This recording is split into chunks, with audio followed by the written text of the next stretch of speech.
हजारों वर्ष पहले जब दुनिया अभी सभ्यता की प्रारंभिक अवस्था में थी, तब भारत में ऋषि मुनि प्रकृति और ब्रह्मांड के रहस्य को समझने में लगे थे।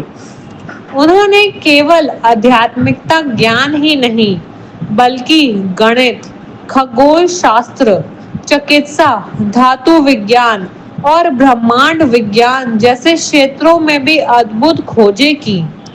आज हम जानेंगे कैसे हिंदू धर्म ग्रंथों में छिपा हुआ है ये प्राचीन विज्ञान आज भी हमें चौंका देता है। ऋग्वेद में नासदीय सूक्त में देखें, ये ब्रह्मांड की उत्पत्ति पर सवाल उठाता है। इसमें लिखा है, तदानिम नास दासिनो सदासिम तदानिम, अर्थात उस समय न अस्तित्व था न अनअस्तित्व था।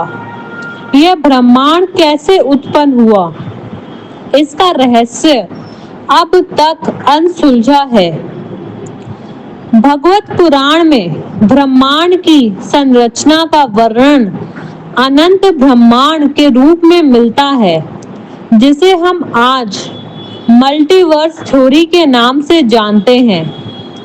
क्या यह आधुनिक बिग बैंग थ्योरी से मिलता जुलता नहीं लगता?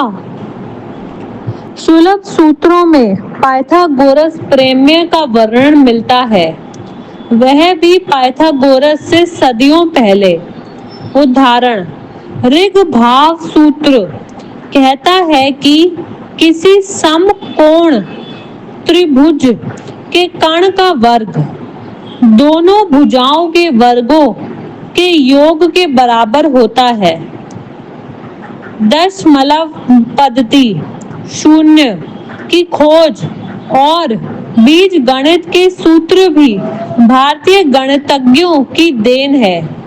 आर्यभट्ट और भास्कराचार्य ने ग्रहों की गति से लेकर बीज गणित तक में क्रांतिकारी योगदान दिया है। आर्यभट्ट ने कहा था कि पृथ्वी अपनी धुरी पर घूमती है और सूर्य की परिक्रमा करती है, जब यूरोप अभी अर्थ इज फ्लैट मान रहा था। सूर्य सिद्धांत में दिन रात, ग्रहण और ऋतुओं का वैज्ञानिक वर्णन मिलता है। महाभारत और रामायण में ग्रह नक्षत्रों की सटीक स्थिति का विवरण मिलता है, जिसे आज खगोल सॉफ्टवेयर से स्थापित किया जा सकता है। कई शोध बताते हैं कि इन्हीं खगोलीय घटनाओं के आधार पर महाकाव्यों की तिथियां जानी जा सकती है। चरक संहिता और सुश्रुत संहिता आयुर्वेद की आधारशील है। सुश्रुत में फादर ऑफ सर्जरी कहा जाता है। उन्होंने प्लास्टिक सर्जरी, मोतियाबिंद ऑपरेशन और अस्थायी चिकित्सा जैसी जटिल शल्य क्रियाओं का वर्णन दिया है। चरक संहिता में 500 से अधिक औषधियों और रोगों का उपचार बताया गया है। यह अद्भुत है कि जब पश्चिम चिकित्सा अभी शैशवावस्था में थी, भारत में शल्य चिकित्सा और औषधि विज्ञान चरम पर था। दिल्ली का लोहा स्तंभ यानी आयरन पिलर 1600 वर्षों से खड़ा है और आज तक जंग नहीं लगी। यह प्राचीन भारत की धातु कला का जीता जागता प्रमाण है। महाभारत में वज्र युद्ध, इंद्र का वज्र का उल्लेख है, जिसे कई विद्वान प्राचीन एडवांस वेपनरी का प्रतीक मानते हैं। विमान शास्त्र और पुष्पक विमान के वर्णन भी हमें प्राचीन भारतीय एरोनॉटिक्स की झलक दिखाते हैं। भले ही इसे लेकर विवाद हो, लेकिन यह कल्पना अपने आप में वैज्ञानिक सोच का परिचय देती है। मन और चेतना विज्ञान, पातंजलि योग सूत्र में मन की गहराई और ध्यान की शक्ति का वैज्ञानिक विश्लेषण मिलता है।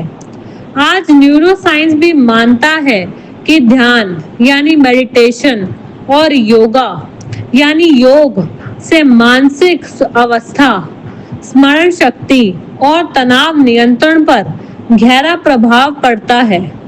उपनिषदों में अहम ब्रह्मास्मि और तत्वमसि जैसे महाकाव्य हमें कॉन्शियसनेस और ऑब्जर्वर इफेक्ट की झलक दिखाते हैं, जिन्हें आज क्वांटम फिजिक्स में संदर्भ से भी जोड़ा जाता है।